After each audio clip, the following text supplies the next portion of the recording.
नमस्कार दोस्तों, स्वागत है आपका हिंदी नॉलेज शो में। तो दोस्तों, अगर आप सालों से एमआरएफए डील का इंतजार कर रहे हैं कि कब भारत एमआरएफए डील फाइनल करेगा, जिसके तहत हमें 114 लड़ाकू विमान खरीदने हैं, जो कि बहुत ज़्यादा जरूरी है भारतीय वायुसेना के लिए, उस डील पर सबसे बड़ी खबर आ गई है 2024 की।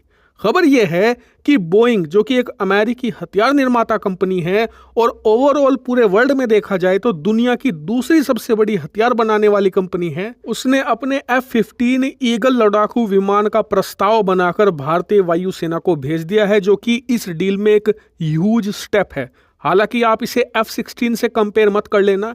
F-16 एक छोटा लड़ाकू विमान है जो कि सिंगल इंजन के साथ आता है। ये F-15EX है जो कि डबल इंजन के साथ आता है, और इसकी सबसे खास बात यह है कि आज तक का इसका रिकॉर्ड है कि इसने बहुत सारे युद्ध लड़े हैं। चाहे आप इराक का युद्ध ले लो, इसके अलावा सीरिया का युद्ध ले लो, या फिर इजराइल का युद्ध हो, बहुत सारे युद्ध इसने लड़े हैं और आज तक कोई भी दुश्मन देश इसे मारकर नहीं गिरा पाया है। जी हाँ, इसका ये रिकॉर्ड है कि इसे बैटल में, यानी कि युद्ध के मैदान में मारकर नहीं गिराया गया, इसीलिए इसे कई बार अजय लड़ाकू विमान भी कहा जाता है। तो यानी ये लड़ाकू विमान तो शानदार है, लेकिन अब बोइंग ने जो प्रस्ताव भारतीय वायुसेना को भेजा है ना, वो तो और भी ज्यादा जबरदस्त है। एक बार को इस प्रस्ताव ने राफेल को पीछे कर दिया है। कैसे? चले मैं आपको बताता हूं। दरअसल जैसा कि मीडिया रिपोर्ट्स में बताया गया है, बोइंग ने भारत को कहा है कि अगर आप इस F-15 लड़ाकू विमान को लेते हो ना, तो कंपटीशन में जितने भी लड़ाकू विमान हैं, चाहे वो सुखोई 30 या 35 हो, चाहे वो आपका राफेल हो, चाहे हमारा ही FA-18 सुपर हॉर्नेट हो, चाहे यूरोफाइटर टाइफून हो, कोई भी लड़ाकू विमान ले लो, ये सबसे ज्यादा पावरफुल लड़ाकू विमान है। इस लड़ाकू विमान की रफ्तार सबसे ज्यादा है, और सबसे खास बात, जितने भी लड़ाकू विमान हैं उन सब के मुकाबले कहीं ज्यादा हथियार ये कैरी कर सकता है। कहा यह भी जाता है कि अपनी फुल कैपेसिटी पर ये राफेल से लगभग 50% ज्यादा हथियार लेकर चल सकता है, यानी कि दुश्मन पर ज्यादा बमबारी कर सकता है। उससे भी खास बात, जितने भी कंपटीशन में लड़ाकू विमान हैं उन सब में ये सबसे ज्यादा सस्ता पड़ेगा। इतना ही नहीं, बोइंग ने यह भी कहा है कि आपके जो राफेल हैं, इसके अलावा दूसरा लड़ाकू विमान है यूरोफाइटर टाइफून, इन दोनों के मुकाबले तो बहुत ही ज्यादा कम कीमत होगी इसकी। और सबसे खास बात, बोइंग ऑफर यह भी दे रहा है कि फर्स्ट डे से आपके पास जितने भी आपके देसी हथियार है, जैसे कि अस्त्रा मिसाइल हो गई, ब्रह्मोस हो गई, वो सब आप इसमें लगा सकोगे फर्स्ट डे से। और उससे भी बड़ी बात ये कह रहा है बोइंग कि हम इसमें इंडिया स्पेसिफिक इन्हांसमेंट भी करने को तैयार हैं, जैसे कि आपके हिसाब के जो एवियोनिक्स हैं वो इसमें लगाएंगे। इसके अलावा जो कम्युनिकेशन सिस्टम है वो भी आपके हिसाब का इसमें दिया जाएगा। और इसका सबसे बड़ा फायदा ये होगा कि युद्ध के मैदान में मान लीजिए राफेल हमें भेजना है, साथ में F-15 भेजना है, इसके अलावा तेजस भी हमें भेजना है, तो हम तीनों को भेज पाएंगे। तीनों आपस में बहुत आसानी से इंटीग्रेट हो जाएंगे, कुछ भी फर्क आपको पता नहीं चलेगा। लेकिन इस हथियार की एक ऐसी बात है जिसने भारतीय वायुसेना को सीरियसली सोचने पर मजबूर कर दिया है, और कहीं ना कहीं फ्रांस और राफेल बनाने वाली कंपनी दसोल्ट दोनों चिंता में है।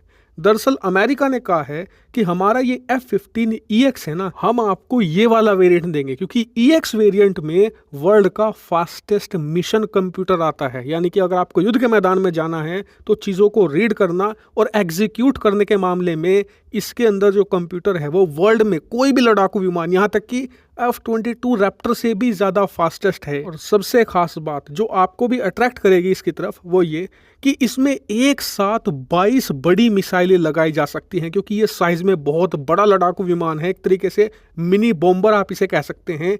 इस वजह से इसमें 22 मिसाइलें लगाई जा सकती हैं, जो वर्ल्ड में हाईएस्ट है। इससे ज़्यादा मिसाइल दुनिया के किसी और लड़ाकू विमान में नहीं लगाई जा सकती। और इन 22 मिसाइलों में भी एक खास मिसाइल के बारे में आपको बता दूं कि इसमें हाइपरसोनिक मिसाइल भी इंटीग्रेट की जा सकती है। अमेरिका ने इस वेरिएंट को इसीलिए डेवलप किया है क्योंकि वो खुद एक हाइपरसोनिक मिसाइल बना रहे हैं, और सबसे पहले वो हाइपरसोनिक मिसाइल अगर किसी लड़ाकू विमान में लगेगी तो वो F-15EX होगा, ना F-22 ना F-35। F-15EX में सबसे पहले हाइपरसोनिक मिसाइल लगेगी, और भारत को यही वेरिएंट ऑफर किया जा रहा है। और हाँ, आपका जो सबसे बड़ा कंसर्न होगा टेक्नोलॉजी ट्रांसफर का, तो अमेरिकी सरकार और बोइंग दोनों कंफर्टेबल है इसकी टेक्नोलॉजी ट्रांसफर करने के लिए। तो ये मैंने आपको पूरा प्रपोजल बता दिया है। अब सवाल उठता है कि क्या भारत को ये खरीदना चाहिए या नहीं। तो देखिए, ऑफर तो अट्रैक्टिव है, लेकिन मेरे हिसाब से इसमें निर्णय भारतीय वायुसेना को करना होगा कि उन्हें किस प्रकार का लड़ाकू विमान चाहिए, क्योंकि राफेल को अगर आप देखें तो वो एयर टू एयर में बहुत ही ज़्यादा सुपीरियर लड़ाकू विमान है। उसे ज़्यादातर इस्तेमाल किया जाता है एयर टू एयर लड़ाई में, आपको दुश्मन के लड़ाकू विमान को मारकर गिराना है। वहीं F-15EX बहुत ही ज़्यादा अलग है, इसे आप पहलवान मानकर चल सकते हो। इसका काम है, अगर आपको किसी दुश्मन देश पर चढ़ाई करनी है, उसका जो डिफेंस सिस्टम है आपको पूरी तरीके से तोड़ देना है, उसका सुरक्षा कवच तहस नहस करना है, तो आप F-15 को भेजते हो। इसे आप मिनी बॉम्बर कह सकते हो। इसी वजह से इसमें 22 मिसाइलें लगाई जाती हैं ताकि ये जिस देश में घुसे वहाँ का जो डिफेंस है वो पूरी तरीके से तबाह कर दे। उसके बाद जो पीछे वायुसेना और थल सेना आ रही है उन्हें समस्या ना हो। हालांकि ये एयर टू एयर में बढ़िया है, इसीलिए तो आज तक इसे युद्ध के मैदान में मारकर नहीं गिराया जा सका। तो यानी कि दोनों लड़ाकू विमान राफेल भी F-15 भी शानदार है, लेकिन डिसाइड वायुसेना को करना है कि उन्हें कौन सा इस्तेमाल करना है, क्योंकि दोनों के यूज थोड़े से अलग हैं, थोड़ी सी डिफरेंसेस हैं, बाकी दोनों शानदार हैं। हालांकि आपका इस पर क्या मानना है कमेंट करके बताइएगा। Thank you very much for watching video.